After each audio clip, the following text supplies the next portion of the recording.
Hola chicos, muy buenas noches. Pues dándole continuidad a la materia de metodología y taller de la investigación, vamos a comenzar a explicar el concepto de ciencia. Y pues para ello vamos a platicar de qué es la ciencia, cuál es el objetivo de la ciencia y también vamos a hablar sobre el decálogo de las falacias, que es un supuesto que ocurre mucho en el campo de la ciencia, ¿no? Lo que podemos llamar también como pseudociencia. Y también vamos a plantear cuál es el fin de la ciencia. Entonces, con estos temas, pues con estos cuatro temas es parte del sumario de qué es la ciencia. Debemos entender que la palabra ciencia procede en su etimología de escientia, que significa como tal saber o un conocimiento. Para empezar, pues la ciencia va a responder no solamente al cómo, sino al por qué. Hay que primero diferenciar lo que es la ciencia y también lo que es la filosofía, para no confundirlas. La filosofía como tal persigue una explicación última de lo absoluto, del todo, ¿no? Y se basa más en la pregunta que en la respuesta, ¿no? Es un cuestionamiento respecto a la realidad, obedeciendo a la lógica.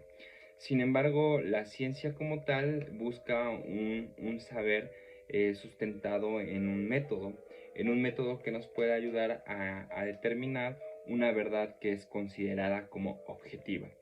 ¿Qué es una verdad objetiva? Una verdad que es establecida, que no va a mutar, ¿no? Eh, un ejemplo de esta verdad pues es la teoría heliocentrista, ¿no? El hecho de que la Tierra gira alrededor del Sol en su movimiento de traslación, pues propuesta por Nicolás Copérnico en el 1543. Y pues para ello esa es parte de la ciencia, ¿no? Parte también de las herramientas cognitivas del ser humano, o sea, de los procesos mentales que nosotros realizamos, partiendo de nuestros sentidos también, ¿no? Como la observación. O sea, nosotros observamos un fenómeno, entendemos la palabra fenómeno no con la connotación agresiva y peyorativa que tiene, ¿no? Como de algo raro, sino fenómeno en su etimología como phenomenon, que significa lo que acontece. Entonces, entendamos que la ciencia busca como tal entender la naturaleza de la cosa, ¿no? Y reunir un conjunto de saberes que incluso puedan beneficiar a la especie, a la humanidad. Por ello busca hacer un sistema de conceptos sobre el fenómeno, el fenómeno eh, o lo que ocurre en el mundo externo, basándose en supuestos, que son las hipótesis, en teorías, leyes, y por último, pues esto está orientado como tal a, a establecer leyes fundamentadas o argumentadas. Eh, ¿Cómo se originó la ciencia? Pues tratemos de imaginar o remontarnos al hombre del periodo de la piedra, específicamente del periodo neolítico, donde el hombre como tal caía más en el mito que en un saber específico, ¿no? Como tal, darle entrada al caos, ¿no? Asimilar el caos como si fuese regido por una divinidad, ¿no? En este caso, los dioses o un ente sobrehumano que pues como tal establece su ley, ¿no? Imponiéndolo en la existencia humana. Pues esto entendían, ¿no? Los primeros hombres. La ciencia se origina cuando se es hombre, ¿no?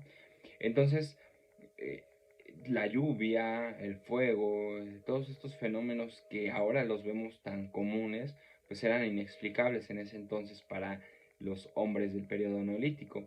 Pues esto obligaba, ¿no? A, a creer a los hombres que el caos era lo que imperaba en la naturaleza y que este caos pues correspondía como tal a voluntades externas al hombre, ¿no? Sin haber contemplado la naturaleza. Es por eso que los primeros vestigios de la ciencia se encuentran principalmente en las civilizaciones egipcias y en las civilizaciones sumerias, pero principalmente la vamos a encontrar en Grecia, en los primeros filósofos, llamados los filósofos presocráticos, que abarcan el periodo arcaico de la antigua Grecia. Aquí como tal vamos a encontrar al padre de la filosofía, que es Tales de Mileto. Verdaderamente Tales de Mileto, perdón, aquí tengo mi nota. Tales de Mileto como tal es propio de Aydin, en Turquía, que vive en el 624 a.C. Tales de Mileto es considerado el padre de la filosofía, dado que no obedece como tal al mito, sino que plantea una respuesta totalmente distinta de la época, ¿no? Dado que en el mito se le otorgan, por ejemplo, en Hesiodo con Homero, los epítetos de los dioses, ¿no? Las características principales de los dioses. Pues entonces la civilización occidental contempla como tal que todos los fenómenos naturales que ocurren pues son propios de las voluntades de los dioses, no entendiendo que la sociedad griega es politeísta. Sin embargo, Tales de Mileto es el quien se plantea como tal el quien plantea una respuesta totalmente distinta, ¿no? Es la búsqueda del arché o el arché, que es como tal la sustancia elemental que origina todo, ¿no? Tales de Mileto propone como tal el agua, ¿no? Es una teoría naturalista, porque no explica el orden natural a través de una explicación mitificada, ¿no? Del mito de los dioses, sino que establece una explicación naturalista, ¿no? Dice que el agua es el origen del todo, ¿no? Y, y es que la ciencia como tal nos permite, aquí en una cita de un libro llamado La ciencia, de Kevrod Spirkin, nos dice lo siguiente, una cita de un ruso que me parece muy apropiada. Abro cita. eh, la coronación de la labor científica corresponde a la predicción, lo que descubre los horizontes de los fenómenos y los acontecimientos históricos futuros, ¿no? Es de Umov en Moscú 1912. Y esta cita como tal me recuerda mucho a esta anécdota que cuenta el propio Platón en el Téteto. Nos dice que Tales de Mileto pues ya había observado, le fascinaba observar como tal el cielo, ¿no? Era tanto así que era apodado Tales el idiota, ¿no? Porque pues solamente observaba el cielo y al caminar pues caían muchos pozos, ¿no? Entonces era tanta su fascinación por el cielo que llegó gracias a la observación a entender como tal, por ejemplo, el fenómeno de las estaciones. Esto le ayudó, describen en el Téteto, respecto a Tales, que predijo, ¿no? Una cosecha muy amplia como tal de aceitunas, lo cual hizo que comprara las prensas y entonces reunió una fortuna, ¿no? Por la venta del aceite. Entonces es una experiencia que nos ayuda a entender cómo el saber científico rebasa como tal el saber cotidiano o el saber precientífico, ¿no? Otro ejemplo muy claro lo encontramos en Arquímedes, su principio o la ley de la palanca, ¿no? Años antes de que existiera Arquímedes ya se había entendido o se tenía un preconcepto de lo que era la palanca, ¿no? Los marineros en sus aventuras al mar, pues sabían cómo era el funcionamiento de la palanca, ¿no? A través del conocimiento empírico, ¿no? Del quehacer cotidiano. Sin embargo, no había una explicación del por qué ocurría, ¿no? Sino del cómo ocurría. Eso es importante entenderlo, ¿no? Porque cuando uno entiende el cómo, pues se vuelve un conocimiento de carácter técnico, ¿no? Sin embargo, cuando uno entiende el por qué, se torna el conocimiento a un carácter científico, ¿no? Lo mismo ocurría, por ejemplo, con el principio de la balanza en los comerciantes. Ya se había establecido como tal el cómo funcionaba la palanca. Sin embargo, es Arquímedes el que propone la ley de la palanca, que ayudó, pues lo vemos en la actualidad, ¿no? A comprender otros mecanismos que nos ayudan en nuestro labor cotidiano como especie. Pues son este conjunto de pensadores en la Grecia antigua que empiezan a tener unos planteamientos ya de carácter científico, ¿no? Todos los presocráticos, por ejemplo, el discípulo de Tales de Mileto, que es Anaximandro, pues propone el apeiron, ¿no? El apeiron, perdón.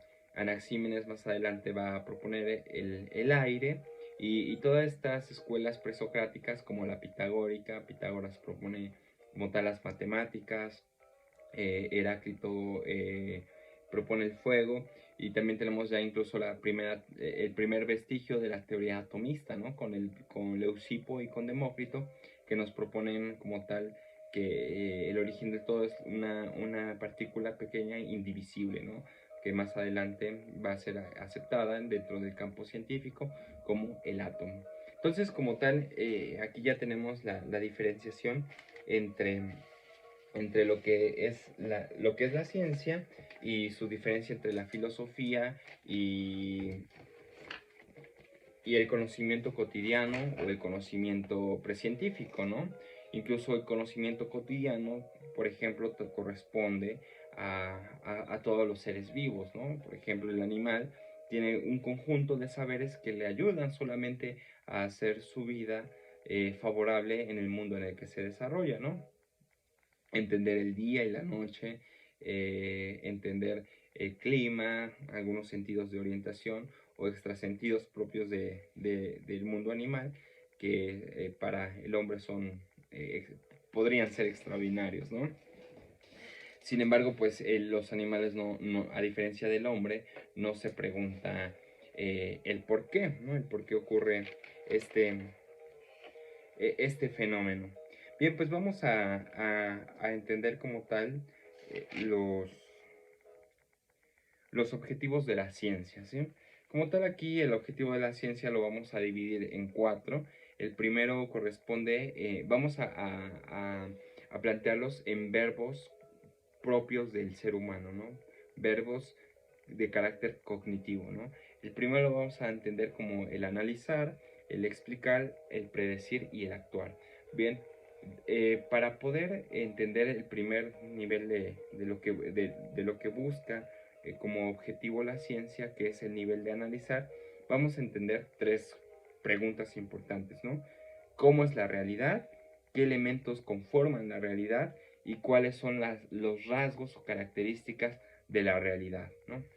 Estos 3 planteamientos nos ayudan a establecer este primer nivel, ¿no? De analizar. Pero preguntémonos qué tan cotidiano nos preguntamos esto, ¿no? ¿Qué es la realidad, ¿no? Cuando hemos dicho ya en anteriores sesiones o hemos hablado sobre los supuestos o las ideas dadas, ¿no? El aceptar como tal lo que los demás dicen, ¿no? Incluso hablamos en la sesión anterior del concepto de verdad, ¿no?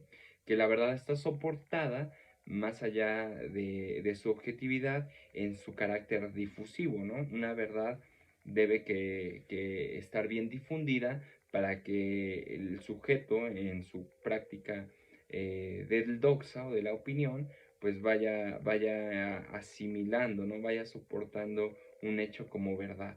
Entonces, cuando nos preguntamos qué es la realidad, cómo se conforma la realidad y cuáles son las características de la realidad, ya estamos llegando al primer objetivo de la ciencia, que es el analizar, ¿no?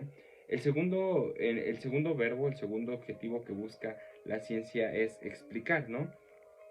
¿Cuál es la relación de la cosa con la conciencia, ¿no? Hablábamos en la sesión anterior del concepto del conocer, ¿no? Conocer es el encuentro del objeto con la conciencia, ¿no?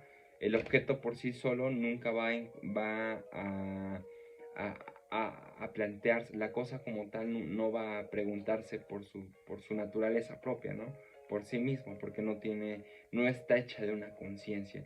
Sin embargo, nosotros los seres humanos, al estar hechos de este carácter de conciencia, entonces cuando la conciencia se encuentra con el objeto, ocurre el hecho, ¿sí? El hecho que es parte de la realidad, ¿no? Entonces, en este nivel de la explicación, debemos que entender la realidad en sus partes, ¿no? De qué forma está constituida, en qué dimensiones está constituida la realidad, ¿no? Entendiéndola, incluso citando a Ortega y Gasset, ¿no? Por mi circunstancia, la circunstancia en la cual el sujeto es eyectado.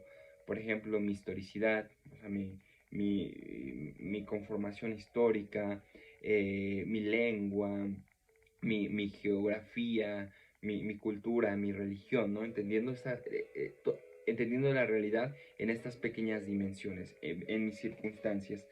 Y cuáles son las causas de estas dimensiones, ¿no? ¿Cuál es la causa de mi lengua, ¿no? El origen, el porqué de mi lengua, el porqué de mi historicidad, el porqué del sistema político-económico en el que vivo, ¿no? Entonces, a partir de este planteamiento, ya estamos llegando a uno de los segundos objetivos de la realidad, que es el explicar, ¿no? El explicar como tal la realidad conformada en sus partes.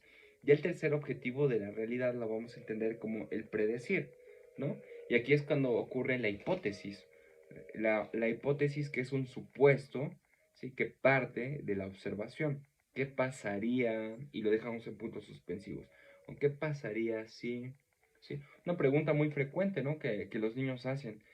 Comúnmente el niño llega a hacer más de 15 hipótesis al día, ¿no?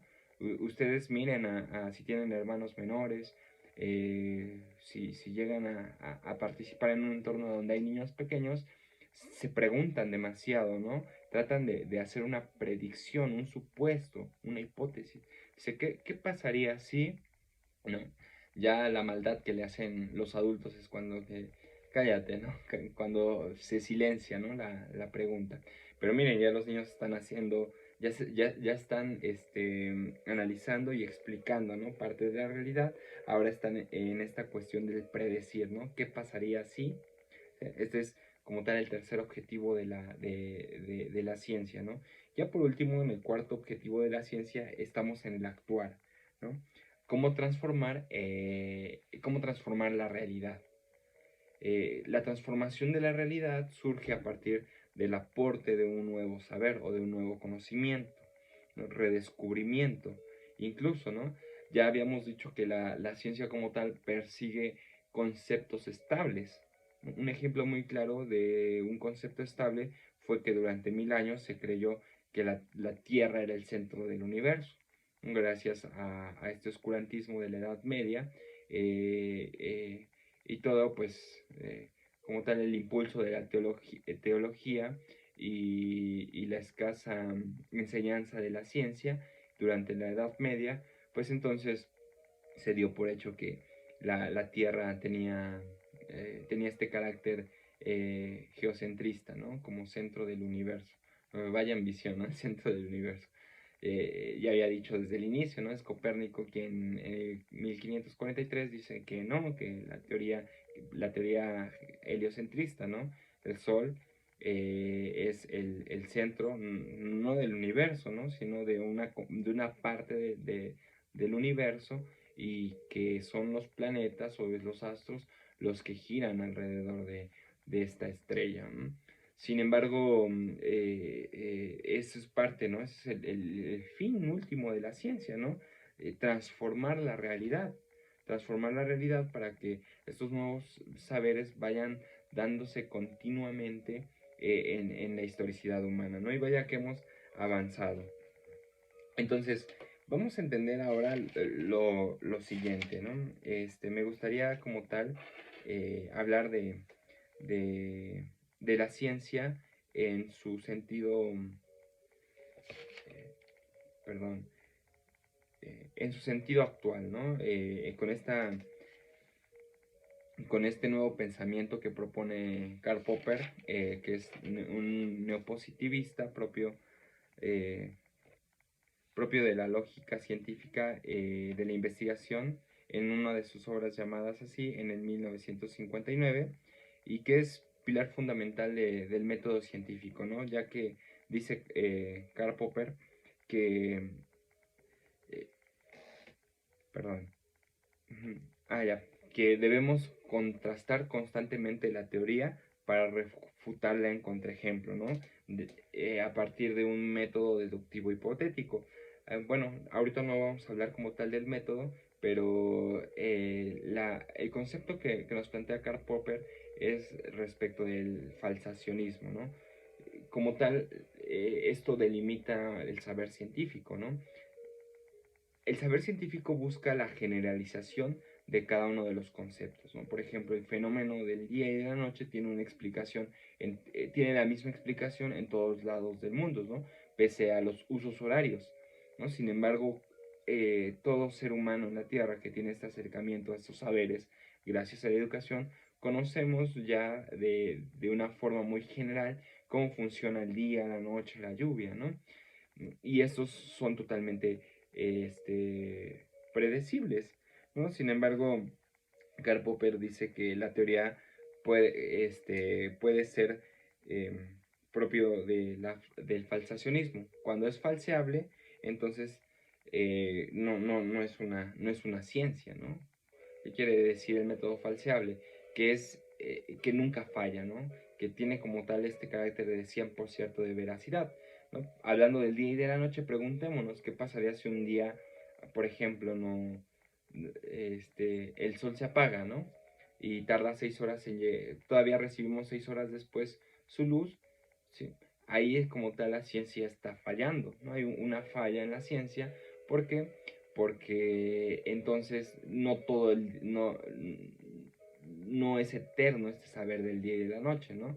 Sin embargo, pues sabemos que faltan millones de años para que el sol se extinga, ¿no? Todavía, pues si en ese entonces circula la especie humana, pues habrá día y noche, ¿no? Pero esta es la teoría, la propuesta de Karl Popper, ¿no? El falsacionismo. Entender que la ciencia, entender que el saber objetivo verdaderamente puede ser existente. Verdaderamente todo saber es atrapado en la objetividad y prolongado hacia la eternidad. Entonces es una teoría importante.